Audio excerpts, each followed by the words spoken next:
पता नहीं क्यों आज मेरा दिल बहुत घबरा रहा है। ऐसा लग रहा है जैसे नाजिया किसी मुसीबत में है। या अल्लाह मेरी नाजिया को अपनी हिफाजत में रख। मैं अभी उसे फोन करता हूँ। तुम घर की अच्छी तरह सफाई कर देना, हम अभी बैंक से होकर आते हैं, फिर तुम्हें तनख्वाह दे देंगे। जी बीबी जी, ठीक है। हाय, बाकी तो सारा काम खत्म हो गया।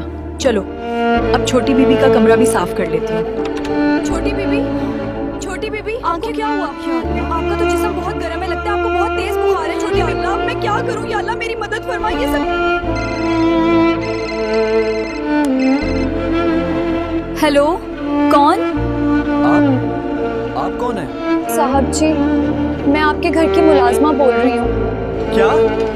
नाजिया कहाँ है? मोबाइल तुमने क्यों उठाया है? साहब जी, बड़ी मालकिन और तानिया बीबी बैंक गई हुई हैं। छोटी बीबी घर में अकेली थी। साहब जी, अगर मैं आपको सच बता दूं तो वाकई आपके पैरों तले जमीन निकल जाएगी। ये मुझसे कोई बात मत छुपाना, सच सच बताओ। अच्छा साहब जी, छोटी बीबी ने सिर्फ दवा के लिए पैसे मांगे थे, मगर बड़ी मालकिन ने साफ कह दिया कि मेरे पास 1 रुपया भी नहीं।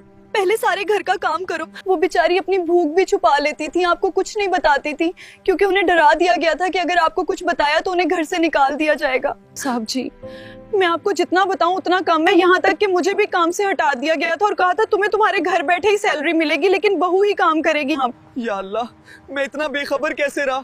मेरी नाजिया इतना सब कुछ अकेले बर्दाश्त करती रही और मुझे खबर तक ना हुई। तुम फौरन डॉक्टर को बुलाओ। नाजिया का ख्याल रखना। मैं अभी अम्मी से बात करता हूँ। बेटा, क्या हुआ? खैरियत तो है? हम बैंक आए हुए हैं, कुछ पैसे निकलवाने थे। आपको पैसों की पड़ी है बस अम्मी, एक लफ्ज भी मत कहिए।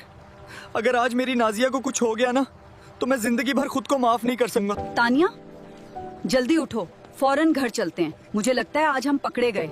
कहीं नाजिया को कुछ हो तो नहीं गया? अगर जी अल्हम्दुलिल्लाह अब इन्हें होश आ गया है, मगर अभी उनकी हालत बहुत नाजुक है। बुराए करम इनको किसी किस्म की जहनी परेशानी ना दें, सिर्फ सुकून और भरपूर ख्याल की जरूरत है। नाजिया, मुझे माफ कर दो। काश मैं तुम्हें अकेली छोड़कर ना आता।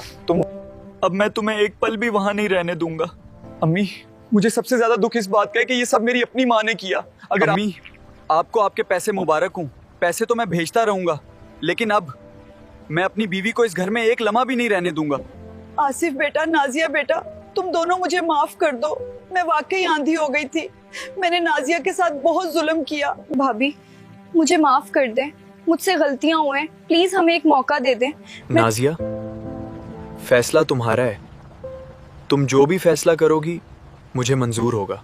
अब आप ही बताएं, क्या मुझे अपने शौहर के पास चले जाना चाहिए या इन सबको माफ करके यहीं रहना चाहिए? आपकी राय मेरे लिए बहुत अहम है। कमेंट में जरूर बताएं।